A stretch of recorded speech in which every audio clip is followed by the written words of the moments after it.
ملاحظہ کیجیے زنبیل نامہ کی 86ویں قسط، سید محمد اشرف کی تحریر، بلبلہ۔ سورج کی کرنیں مان پڑ رہی تھیں، اونچی اونچی دیواروں کے سائے طویل ہو چلے تھے۔ دھوپ دیواروں کی چھت پر کب کی چڑھ چکی تھی، لیکن ایسا محسوس ہو رہا تھا کہ اس آنگن میں سورج اپنی پوری گرمی کے ساتھ دہک رہا ہے۔ اس کمینے کی یہ مجال کہ میرے بچے پہ ہاتھ اٹھائے۔ بھول گیا وہ دن جب اس کا باپ میری ڈیوری میں بیٹھا بیٹھا چلم پیا کرتا تھا اور ابا حضور کو دیکھ کر زمین تک جھک جاتا تھا۔ شیخ نجیب احمد اپنی بیوی کے پاس کھڑے ہوئے گرج رہے تھے، جو لکڑی کے صندوق میں جگہ جگہ سے مسکے ہوئے کمخاب کے غرارے کو اتنی احتیاط سے رکھ رہی تھیں جیسے کوئی زمیندار زمینداری ختم ہو جانے کے بعد اپنی بچی کھچی زمین کے کاغذات سینت سینت کر رکھتا ہو۔ ان کی بیگم ویسی ہی بیٹھی پرانے کپڑوں کو ٹٹول ٹٹول کر دیکھتی رہیں، جیسے ان میں اپنے ماضی کی رنگینیاں تلاش کر رہی ہوں۔ وہ جانتی تھیں کہ جو اس زمانے میں چلم پیا کرتے تھے، ان کے پاس اب دولت کا نشہ ہے اور ان زمینداروں کے پاس اب دھواں ہی دھواں بچا ہے۔ انہوں نے صرف اتنا ہی کہا، جانے دیجیے، اب کہنے سننے سے کیا فائدہ؟ نہیں، جب تک میں اسے کھری کھری نہ سنا آؤں چین نہیں آئے گا۔ ویسے اس کمبخت کی یہ مجال نہیں ہو سکتی کہ وہ میرے منہ آئے۔ ہوا یہ تھا کہ ان کے لڑکے سرفراز کی کسی بات پر دلاور علی کے لڑکے سے تو میں ہو گئی اور دلاور علی نے ان کے لڑکے کو چانٹا مار دیا اور وہ روتا ہوا گھر آیا۔ جب اس نے رو رو کر سارا حال بتایا تو شیخ صاحب کے تن بدن میں کن کھجورے رینگنے لگے۔ وہ سوچنے لگے، یہ وہی دلاور علی ہے جو اپنے باپ کے ساتھ ناک صاف کرتا ہوا ان کے گھر آتا تھا، جس کا باپ ان کے گھر 5 روپے اور 2 وقت جھوٹن پر صرف اتنی سی بات کا نوکر تھا کہ جب ان کے باپ شیخ رسول احمد ڈیوری سے باہر قدم نکالیں تو زمین تک جھک کر انہیں سلام بجا لائے۔ اور آج زمینداری ختم ہو چکی ہے، وقت بدل چکا ہے اور یہ دلاور علی میونسپلٹی کا چیئرمین بن گیا ہے تو دولت کے نشے میں اپنی ہستی ہی بھول گیا ہے۔ بڑے دالان میں آ کر انہوں نے سرمئی شیروانی نکالی، جس کے کالر کی اوپری کنارے سے بکرم جھانک رہا تھا۔ پھٹے ہوئے استر نے کئی بار ان کے ہاتھوں کو شیروانی کی آستینوں میں جانے سے روکا۔ بیوی کے مسکے ہوئے زرد جارجٹ کے دوپٹے سے انہوں نے شیروانی خوب جھاڑی پونچھی۔ سفید کشمیری اون کا سکارف نکالا، حالانکہ اتنی سردی نہیں تھی کہ اس کی ضرورت پڑے، لیکن وہ جانتے تھے کہ سکارف سے صرف جاڑا ہی نہیں رکتا، شیروانی کا پھٹا ہوا کالر بھی چھپ سکتا ہے۔ سلیم شاہی جوتوں میں پاؤں ڈالتے وقت انہیں لگا کہ آج وہ پھر زمیندار ہیں اور دلاور علی کا باپ کھڑا ہوا ان سے گالیاں سن رہا ہے۔ سرفراز سے رکشہ لانے کو کہا اور لکڑی کے کرم خوردہ صندوق سے چاندی کی مونچھ والی چھڑی نکالی۔ چھڑی ہاتھ میں لے کر انہیں ایک دفعہ پھر یہ احساس ہوا کہ دلاور علی ان کے سامنے کوئی حقیقت نہیں رکھتا۔ رکشہ پر بیٹھے ہوئے وہ سوچ رہے تھے کہ میرے جاتے ہی شور مچ جائے گا، شیخ نجیب احمد آ گئے، دلاور کا نوکر میرے ہاتھ سے چھڑی لے کر کھوٹی سے ٹانگ دے گا، دلاور اٹھ کھڑا ہوگا، جھک کر سلام کرے گا اور میں کھڑے کھڑے اسے 50 گالیاں سناؤں گا اور وہ میرے قدموں میں ٹوپی ڈال کر مجھ سے معافی مانگے گا اور میں ایک شان بے نیازی کے ساتھ واپس آ جاؤں گا۔ آس پاس بیٹھے ہوئے لوگوں پر کتنا شاندار روب پڑے گا۔ دلاور کے مکان کے پاس رکشہ رکا، وہ اترے۔ ابھی رکو، واپس بھی چلنا ہے۔ شاندار مکان کے پاس کھڑی چمچماتی موٹر دیکھ کر انہوں نے سوچا، چیئرمین ہوتے ہی حرام کی موٹر خرید لی۔ لیکن موٹر دیکھتے ہی انہیں عجیب سا لگا، اپنے اوپر دلاور کی دولت کا روب چھاتا ہوا محسوس ہوا۔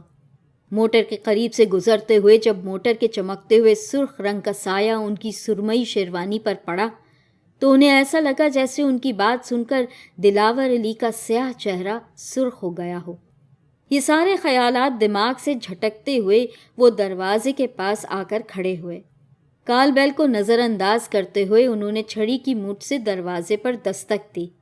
چھڑی کا صحیح مصرف آج ان کی سمجھ میں آیا۔ انہیں ایک عجیب سی فرحت کا احساس ہوا، ایسے جیسے چھڑی کی مونچھ دروازے پر نہیں دلاور کے سر پر پڑ رہی ہو۔ نوکر باہر آیا۔ دلاور ہے؟ چیئرمین دلاور علی کہو بڑے میاں۔ انہوں نے سوچا، نوجوان چھوکرا ہے، بات کرنے کی تمیز نہیں، جانتا نہیں میں کون ہوں، دلاور سے کہہ کر پہلے اسی کے کان مسلواؤں گا۔ اچھا بھائی ان سے کہہ دو شیخ نجیب احمد آئے ہیں۔ نوکر معنی خیز مسکراہٹ ہونٹوں میں دبائے اندر گیا۔ چند لمحوں کے بعد واپس آیا اور بولا، جاؤ اندر بیٹھے ہیں۔ پیر پٹکتے ہوئے وہ ڈرائنگ روم کے دروازے تک آئے، ایک بار پھر اپنا جائزہ لیا، اسکارف احتیاط سے لپیٹا اور دروازے میں جا کر کھڑے ہو گئے۔ کچھ لمحوں تک انہوں نے انتظار کیا کہ دلاور اٹھ کر سلام کرے اور انہیں اپنی جگہ لے جا کر بٹھائے، لیکن یہ کچھ نہ ہوا۔ زمینداری ختم ہو جانے کے بعد انہیں کچھ مجلس کے آداب آ گئے تھے۔ آہستہ سے سلام کیا۔ چیئرمین دلاور علی نے ہاتھ کے اشارے سے سلام کا جواب دیا۔ وہ ایک شاندار صوفے پر آدمیوں میں گھرا بیٹھا تھا۔ ہاتھ کے اشارے سے ہی اس نے انہیں بیٹھنے کو کہا۔ شیخ صاحب ایک کرسی پر پھیل کر بیٹھ گئے، چاروں طرف نگاہ پھینکی۔ خوبصورت اور قیمتی پینٹنگ دیواروں پر آویزاں تھیں۔ شیشے کے خوبصورت کھلونے ایک طرف سلیقے سے سجے ہوئے تھے۔ ٹھنڈی مشین کے پاس رکھا ہوا بڑا سا ٹیلی ویژن اور جانے کیا کیا، یہ سب کچھ دیکھ کر لاشعوری طور پر ان کا پھیلا ہوا جسم کرسی میں سکڑ گیا، جیسے وہ اپنی شخصیت چھپانا چاہتے ہوں۔ دلاور کسی سے زوردار آواز میں باتیں کر رہا تھا۔ اس شخص پر جب ان کی نگاہ پڑی تو انہیں تعجب ہوا۔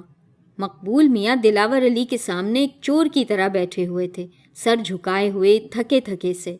ان کے ہاتھوں میں چائے کی پیالی کانپ رہی تھی۔ شیخ صاحب کو بھی چائے دی گئی اور وہ سوچ رہے تھے یہ وہی مقبول میاں ہیں جو انہی کے ٹکر کے زمیندار تھے، جن کے پھاٹک پر ہاتھی جھولتا تھا اور کہار بیڑیاں پیتے تھے، اور آج وہی دلاور کے سامنے سر جھکائے بیٹھے ہیں، اور دلاور علی ان سے پوچھ رہا ہے، آخر میں پوچھتا ہوں آپ کی ہمت کیسے ہوئی کہ آپ کسی سے کہہ سکیں کہ میرا باپ آپ کے باغ سے ترکاری چرا کر لاتا تھا؟ ہوش میں رہیے مقبول میاں، یہاں کا رہنا بھلا دوں گا، سمجھے؟ اور مقبول میاں کے ہاتھ میں چائے کی پیالی یکبارگی زور سے کانپی اور چھوٹ کر گر پڑی اور ٹوٹ کر ٹکڑے ٹکڑے ہو گئی۔ ان کے چہرے پر ایسی وحشت برسنے لگی جیسے چائے کی پیالی کے ساتھ ان کی ساری عزت اور وزاداری ٹوٹ کر بکھر گئی ہو۔ شیخ نجیب احمد نے محسوس کیا ان کے ہاتھ میں بھی پیالی کانپ رہی ہے۔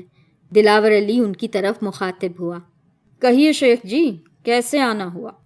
شیخ صاحب نے بڑی کوشش سے کانپتی ہوئی پیالی کو گرنے سے روکا، حواس یکجا کیے، کھنکارے اور بولے، میں اتنا کہہ کر وہ خاموش ہو گئے۔ انہیں ایسا لگ رہا تھا جیسے ہزاروں چیزیں ان کے دماغ میں گڈمڈ ہو رہی ہیں۔ تھوڑی دیر کے لیے ایسا محسوس ہوا جیسے ان کا دماغ بھی سامنے رکھے ہوئے ٹیبل فین کی طرح ہے جس کے سارے پنکھ ٹوٹ کر اندر ہی اندر ایک دوسرے سے ٹکرا رہے ہیں۔ دلاور علی کی چپتی ہوئی نظروں نے ان کے ہونٹوں پر پڑے قفل کو توڑ دیا، اور معلوم نہیں کیا ہوا، ان کی زبان سے بس یہی نکلا، میں نے سوچا آپ چیئرمین ہو گئے ہیں، آپ کو مبارکباد دے آؤں۔ اچھا، یہ لیجئے۔ اس نے سوکھے میووں کی پلیٹ کی طرف اشارہ کیا اور تھوڑی دیر بعد وہ اٹھ لیے۔ رکشے میں بیٹھے راستے بھر انہوں نے کچھ نہیں سوچا، بس رکشے کے پیڈلوں کو دیکھتے رہے۔ ایک پیڈل اوپر سے نیچے کی طرف جاتا ہے اور دوسرا پیڈل ایک دم سے نیچے سے اوپر آ جاتا ہے، اور یہ سب کچھ اتنی جلدی ہو جاتا ہے کہ معلوم ہی نہیں کہ کب اوپر والا پیڈل نیچے آ گیا اور نیچے والا اوپر اٹھایا۔ ٹوٹے ہوئے دروازوں سے نگاہیں چراتے ہوئے وہ گھر کے اندر داخل ہوئے۔